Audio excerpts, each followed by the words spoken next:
चुनाव होंगे। इससे पहले कांग्रेस महासचिव राहुल गांधी ने आज बड़ी बेबाकी से अपनी बात कही। उन्होंने चुनाव बाद कांग्रेस के नए गठबंधन के संकेत दिए। कौन बनाएगा प्रधानमंत्री में हम आपको अगले 1 घंटे तक इन सब मुद्दों पर विस्तार से चर्चा करेंगे। और हमारे साथ दिल्ली, पटना, जयपुर और चंडीगढ़ में अपने संवाददाताओं के पास भी चलेंगे। इस दौरान हमारे साथ कांग्रेस प्रवक्ता अभिषेक मनु सिंघवी, बीजेपी प्रवक्ता रविशंकर प्रसाद भी जुड़ेंगे। साथ ही हमारे साथ स्टूडियो में पहुंच चुके हैं वरिष्ठ पत्रकार प्रभाष जोशी। आपका स्वागत। नमस्कार। तो आइए शुरुआत करते हैं, कौन बनाएगा प्रधानमंत्री।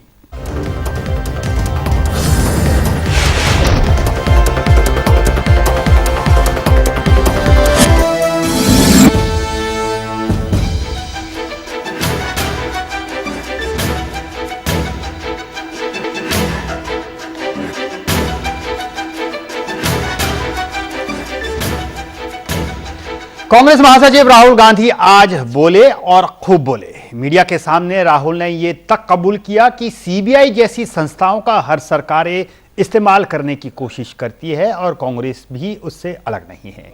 चुनाव बाद के गणित के मद्देनजर उन्होंने नीतीश कुमार, जयललिता और चंद्रबाबू नायडू की तारीफ में कसीदे भी पढ़े। हर पार्टी जो पावर में होती है, हर अपने इंस्टीट्यूशंस पे दबाव डाल सकती है, रियलिटी है। But is not to do with only one agency. It is a fact of life that in general when the BJP government comes to Rajasthan, they push their people in institutions. When the Congress party comes to power, they push their people. So it is a reality of Indian politics. Embarrassment dead issue है, इसको हर बार उठाते जाते हैं, उठाते जाते हैं हर बार। खत्म issue है, फिनिश्ड है। एनडीए एग्जिस्ट नहीं करता है, खत्म हो गया है और पूरे देश में खत्म हो गया है। अगर आप कैंपेन में देखें, हरियाणा में देखिए, एनडीए नाम के वास्ते है, बट जमीन पे, पोलिंग बूथ पे एनडीए नहीं है, 2 पार्टियां लड़ रही हैं। आंध्र प्रदेश में देखिए, तमिलनाडु में देखिए, बंगाल में देखिए, तो ये खत्म हो गया है। इलेक्शन के बाद बहुत सारी लाइक माइंडेड पार्टीज हैं। जैसे आपने नीतीश जी के बारे में कहा, जयललिता जी के बारे में, बहुत सारी लाइक माइंडेड पार्टीज हैं। इनको लग रहा है कि एनडीए इलेक्शन नहीं जीतेगी। जनरल फीलिंग है इनमें। इलेक्शन के बाद all options are open. I think the left view towards something like the nuclear deal is at least 20 to 30 years old. I think on a lot of counts, they have to accept that the world has changed. And that's my personal view. And slowly, they will be forced to accept that. It's not going to be very long before they're going to be forced to accept that. There are ideological differences between the left and the Congress party. हमने कहा है कि हमारे प्रधानमंत्री मनमोहन सिंह जी होंगे। हम अपनी beliefs में, हमारी सोच में कॉम्प्रोमाइज नहीं करते हैं। हमने न्यूक्लियर डील में दिखा दिया है। मनमोहन सिंह जी, और मैं आपको बताता हूं क्यों। क्योंकि हम जानते हैं कि मनमोहन सिंह जी इस देश के लिए सबसे बेहतर प्रधानमंत्री हैं। ये कारण है। और अगर हमारे पास सबसे बेहतर आदमी है, हम उस पर कॉम्प्रोमाइज नहीं करने वाले। जो फीलिंग है इलेक्शन में, जो अंडर करंट है इलेक्शन में, वो पॉजिटिव है। और यह भी बता सकता हूं कि पिछले इलेक्शन में और इस इलेक्शन में ज्यादा अंडर करंट पॉजिटिव है कांग्रेस के लिए। राहुल के इस रुख पर विरोधी खेमा अपने अपने हिसाब से प्रतिक्रिया दे रहा है। तारीफ सुनकर नीतीश कुमार खुश हैं, लेकिन बीजेपी उसे बिहार में लालू के सफाई के तौर पर चुटकी ले रही है। कांग्रेसी खेमे से नीतीश के नए मुरीद राहुल गांधी निकले। राहुल के बयान पर बिहार के मुख्यमंत्री ने उनका धन्यवाद तो किया, लेकिन साथ ही सॉरी भी बोल गए।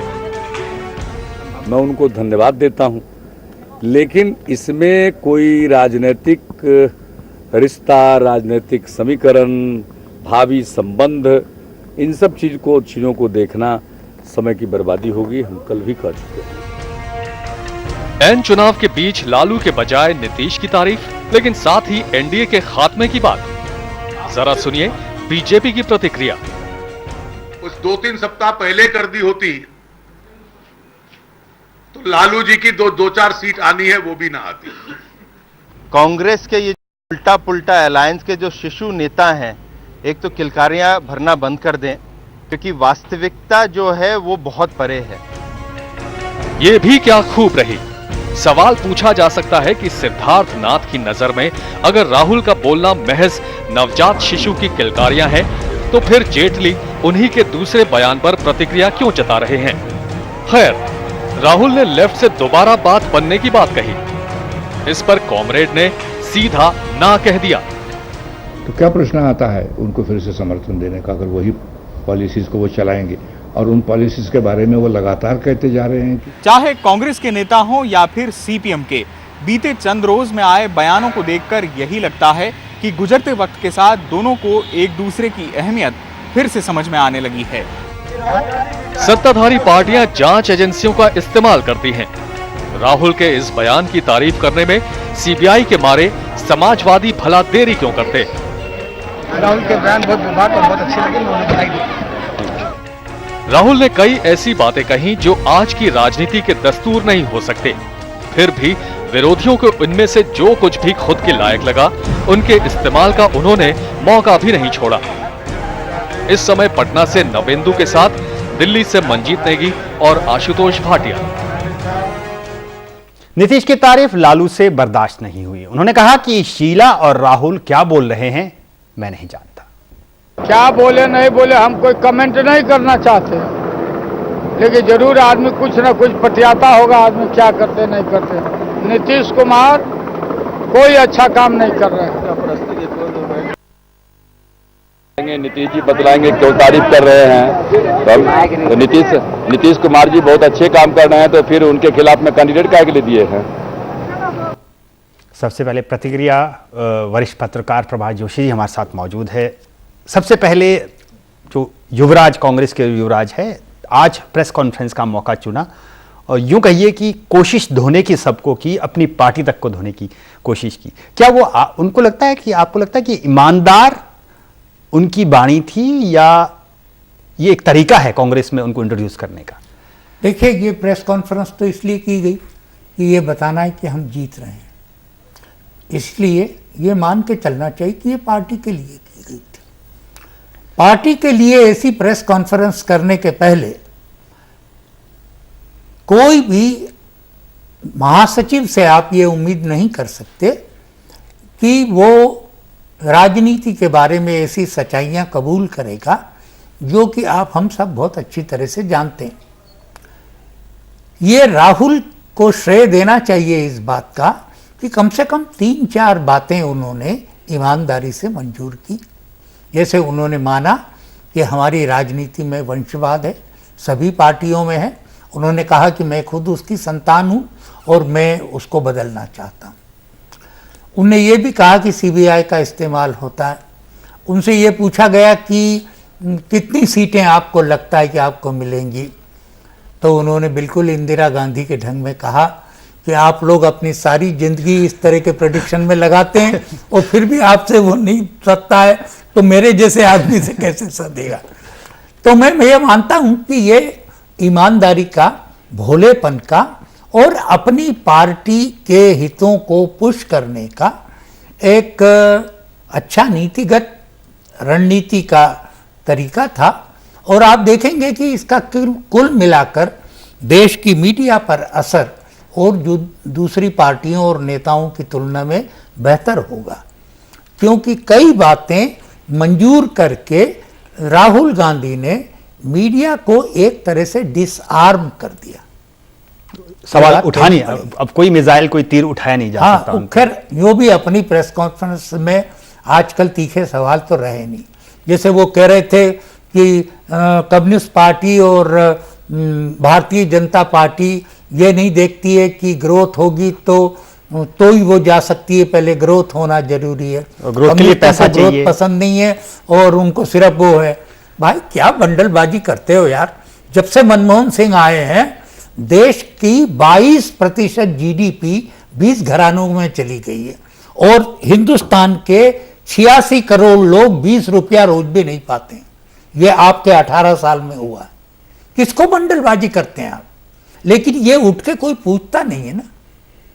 सवाल यही है। चलिए सीधे ये चलते हैं, रविशंकर प्रसाद हमारे साथ जुड़े हुए हैं, बीजेपी प्रवक्ता। रविशंकर जी, सभी पार्टियों की बात बाद में करेंगे, लेकिन राहुल गांधी ने आज साफ तौर पर कहा कि ना सिर्फ सीबीआई बल्कि दूसरी कोई भी एजेंसी होती है, सरकार की कोशिश होती है कि उसमें कहीं ना कहीं से दबाव डाले। क्या मानते हैं आप इसको?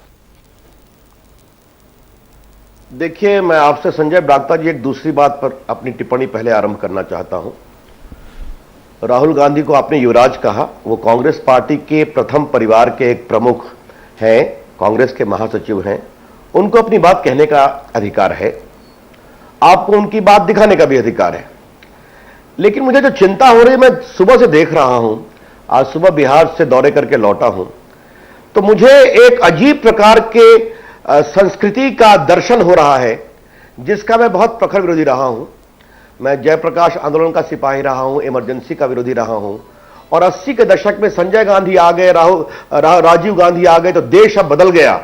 जो उस समय के मीडिया का स्तुति गान था वैसा ही मुझे आज दिखाई पड़ रहा है, जबकि यह 2009 का भारत है। आज दुनिया बदल गई है, कांग्रेस कमजोर हो गई है, बाकी ताकतें आगे बढ़ गई हैं और एक परिपक्व भारत है।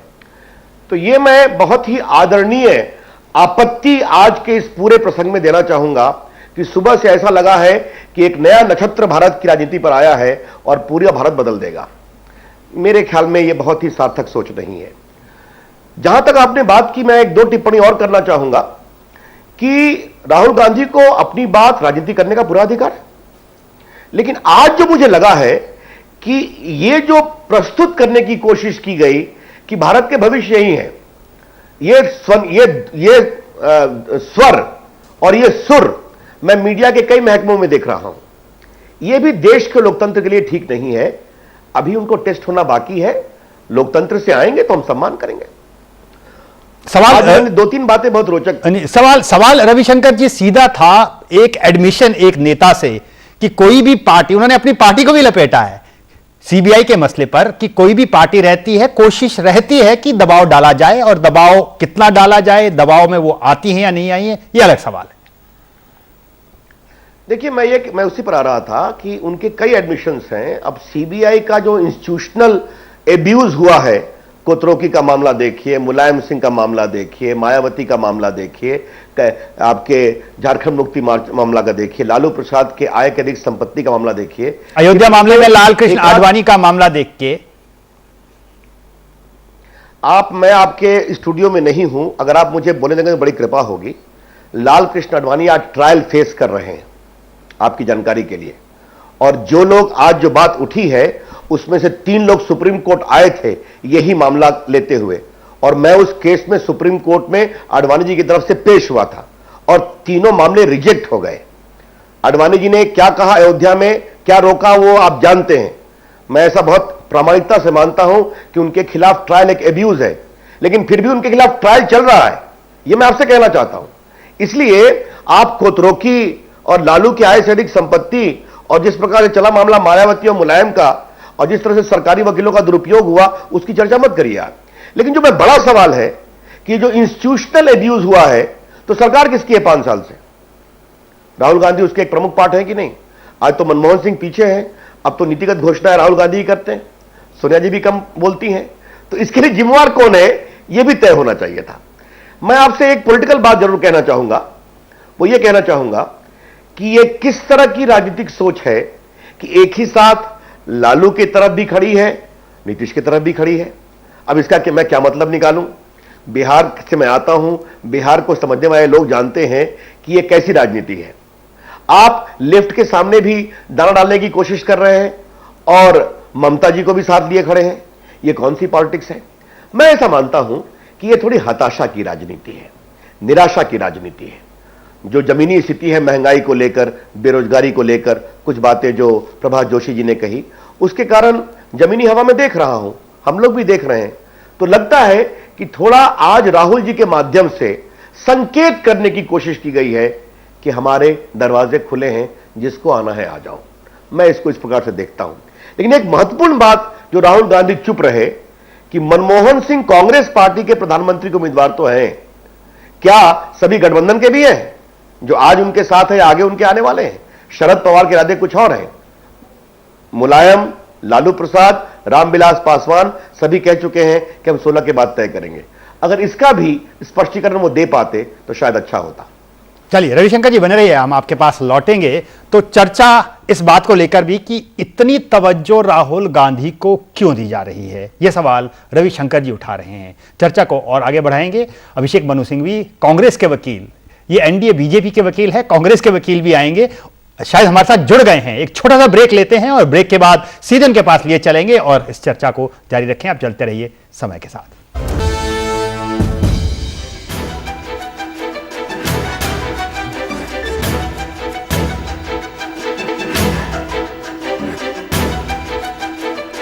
कौन बनाएगा प्रधानमंत्री, हमारी इस खास पेशकश में आपका एक बार फिर से स्वागत है। और हमारे साथ स्टूडियो में मौजूद है वरिष्ठ पत्रकार प्रभात जोशी जी, और दिल्ली से हमारे साथ दो मेहमान जुड़े हुए हैं, बीजेपी प्रवक्ता रविशंकर प्रसाद, कांग्रेस प्रवक्ता अभिषेक मनु सिंघवी। और चर्चा राहुल गांधी की आज की प्रेस कॉन्फ्रेंस पर हो रही है। अभिषेक जी, पहला सवाल आपसे ही, इतने बड़े बड़े एडमिशन की पॉलिटिकल पार्टीज में डेमोक्रेसी नहीं रही है, सीबीआई जैसी संगठन का इस्तेमाल, क्या उस पर दबाव डाला जाता रहा है? ईमानदार एडमिशन है, कैसे रिएक्ट करेंगे इस पे आप?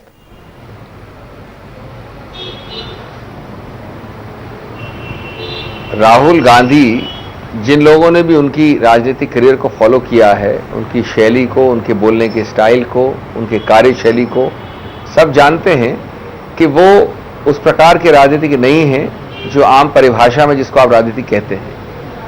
वो एक तो आडंबर की भाषा नहीं बोलते, बहुत डायरेक्ट बोलते हैं, और मैं समझता हूं उन्होंने कुछ ऐसी चीजें बोली हैं जो उनको लगती हैं सही हैं, जिनमें वो विश्वास करते हैं और जिसको बोलने में झिझकते नहीं हैं।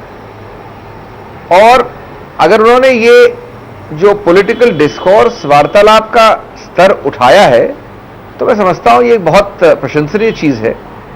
मैं बल्कि हमेशा से मानता हूं कि आपके जैसे प्रोग्रामों में कई बार मन करता है कि भाई हाँ, हम 4 चीजों में अच्छे हैं, एक में इतना सफल नहीं रहे, लेकिन अगर ये बोल दें तो आपके प्रोग्राम में आप इमीडिएटली बार बार बोलेंगे, नीचे चलाएंगे वो छोटी सी अक्षरों में, सिंघवी ने मान लिया कि एक चीज में असफल है। ये नहीं बताएंगे कि पूरा उसका संदर्भ के साथ क्या एक कॉन्टेक्स्ट था। तो ये इस प्रकार की जो एक खुलापन है, जो एक पारदर्शिता है, जो एक कैंडिडनेस है, वो मैं समझता हूं सराहनीय है। और जितनी ये प्रवृत्ति बढ़े राजनीति में उतना अच्छा है। जी रविशंकर जी, अभिषेक जी मान रहे हैं कि जो ये एडमिशन है, डिफरेंट पॉलिटिशियन है और कहीं ना कहीं उसमें सच्चाई हो सकती है, लेकिन ये सच्चाई बीजेपी की तरफ से नहीं आ रही। देखिए, ऐसा है कि राहुल गांधी पर अभिषेक मनु टिप्पणी पर उस बेंचमार्क पर आप बीजेपी को कसने की कोशिश कर रहे हैं, इसका कोई मतलब नहीं है। हम एक डेमोक्रेटिक पॉलिटिकल पार्टी हैं। हमारे यहां जो कार्यकर्ता होता है वो किसी भी ऊपर के पद पर पहुंच सकता है। आज से 30 साल पहले राजनाथ सिंह मिर्जापुर के जिला स्तर के कार्यकर्ता थे, आज पार्टी के राष्ट्रीय अध्यक्ष हैं। हमारे यहां कोई पैमाना नहीं है कि जो जिस परिवार में पैदा होगा वही प्रधानमंत्री का उम्मीदवार होगा या वही पार्टी का राष्ट्रीय अध्यक्ष होगा। मैं पार्टी के कई वरिष्ठ राष्ट्रीय कमेटियों में हूं, खुलकर चर्चा होती है और कई बार हमारे टॉप मोस्ट लीडर हमारी बात मानते हैं। तो फिर ये जो तुलना आप कर रहे हैं, बड़ी विनम्रता है संजय जी, आप उचित नहीं कर रहे हैं। हां, कुछ बातें कही गई हैं, इस पर चर्चा हो सकती है। जैसे सुबह में मुझसे किसी ने पूछा था कि आज उन्होंने बात कही कि ये जो स्विस मनी है, विदेशों में जमा धन है, इसके बारे में एक राष्ट्रीय सहमति होनी चाहिए। अडवाणी जी शुरू से कह रहे हैं, राष्ट्रीय प्रवक्ता के रूप में मैंने कई बार ये बात कही है। लेकिन अब राहुल गांधी को सही माना जाए या 2 दिन पहले दिल्ली में चुनाव प्रचार करते हुए भारत के प्रधानमंत्री मनमोहन सिंह जी ने कहा कि यह बीजेपी का पॉलिटिकल स्टंट है, किसे सही माना जाए? तो मैं आपसे एक बात कहना चाहता हूं कि यह एक सार्थक शुरुआत है। अगर ऐसी बात कांग्रेस पार्टी या प्रधानमंत्री ईमानदारी से सोचते हैं तो उसके बारे में चर्चा हो सकती है और देश को सर्वानुमति बनाने की आवश्यकता है। लेकिन मैं फिर अपनी बात बहुत विनम्रता से कहना चाहूंगा कि आज जो एक बात कही जा रही है कि आज देश की राजनीति में इस मीडिया प्रेस कॉन्फ्रेंस से एक बहुत बड़ा गुणात्मक परिवर्तन हो गया, कोई ऐसा व्यक्ति आ गया जो देश की राजनीति, नीति और नीयत को बदल देगा, जिसका मैं स्वर और सुर देख रहा हूं, क्षमा करिए, मैं बहुत विनम्रता से इसे डिफर करता हूं। चलिए बने रहिए हमारे साथ अभिषेक जी और रविशंकर प्रसाद जी। एक छोटा सा ब्रेक हमको लेना होगा, ब्रेक के बाद तुरंत लौटते हैं और चर्चा को जारी रखें।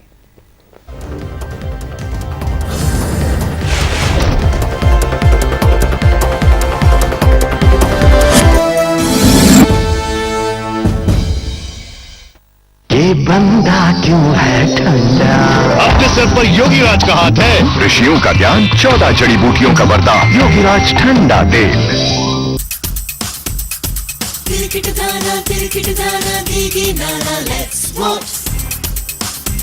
है हैंडसम, है गेमसम, है हैंडसम, है गेमसम, है Winsome, he is awesome. Pappu की शर्ट इन स्टाइल है, पप्पू की जीन्स टाइट है, पप्पू के बाल भी कलर्ड है, पप्पू तो लगता मस्त है। कानों में उसके रिंग है और दोस्तों में वो किंग। पर पप्पू वोट नहीं देता, बट पप्पू डजंट वोट, हा हा। जी हाँ, पप्पू मत बनिए, वोट जरूर डालिए। दिल्ली में लोकसभा के लिए मतदान 7 मई 2009 को है। इस बार पप्पू मत बनिए, वोट जरूर डालिए। आइए बॉस आइए। एवरेस्ट छोले मसाला में है 25 मसालों का सही मिश्रण। बॉस कल कौन सी सीट चाहिए?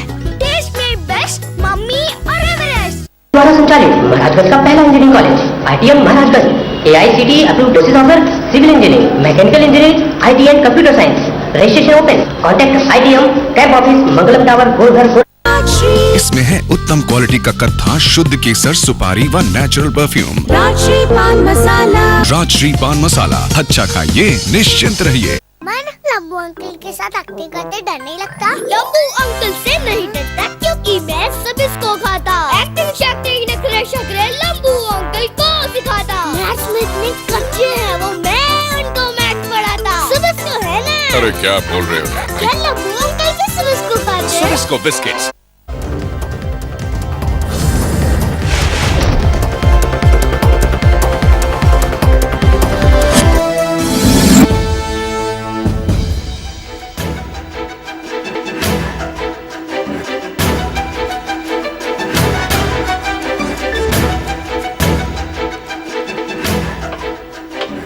कौन बनेगा प्रधानमंत्री, हमारी इस खास पेशकश में आपका एक बार फिर से स्वागत है। और चर्चा हम कर रहे थे अभिषेक मनु सिंघवी, कांग्रेस प्रवक्ता, और हमारे साथ दिल्ली से प्रभाष जोशी हमारे साथ स्टूडियो में मौजूद है, और साथ ही साथ रविशंकर प्रसाद जी, बीजेपी प्रवक्ता, भी दिल्ली से जुड़े हुए हैं।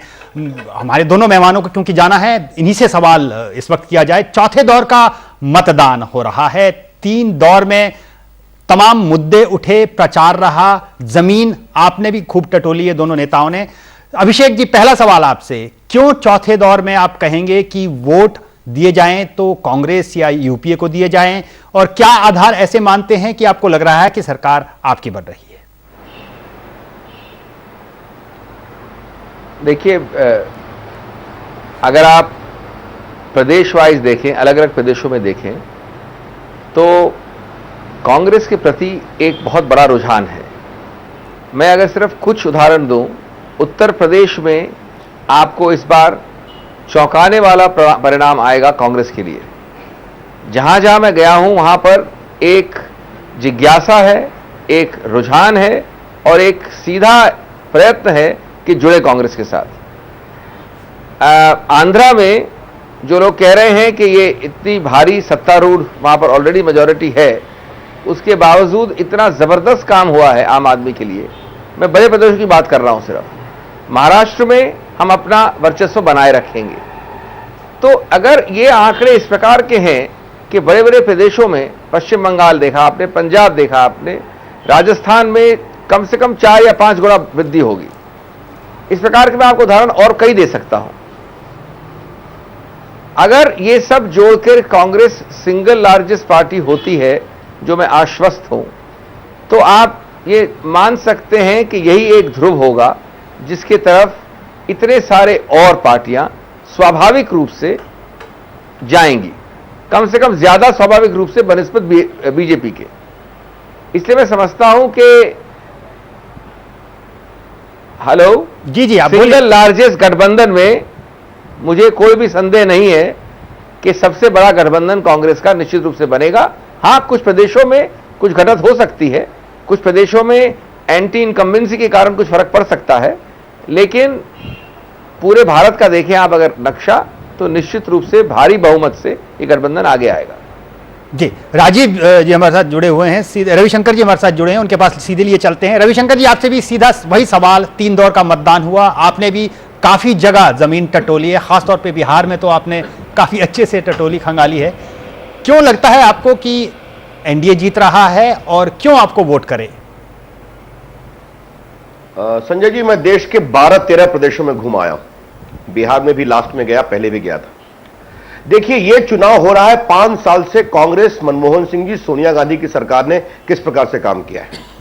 और अच्छा होता कि अगर आज राहुल गांधी ईमानदारी से बोल रहे थे तो आज ये क्यों नहीं बोल पाए कि महंगाई क्यों नहीं रुकी, चीनी क्यों 35 रुपए किलो है, देश में पिछले 7-8 महीने में 1.25 करोड़ लोग क्यों बेरोजगार हुए हैं, तालिबान जो हिंदुस्तान के दरवाजे पर दस्तक दे रहा है उस पर भारत सरकार की नीति क्या है।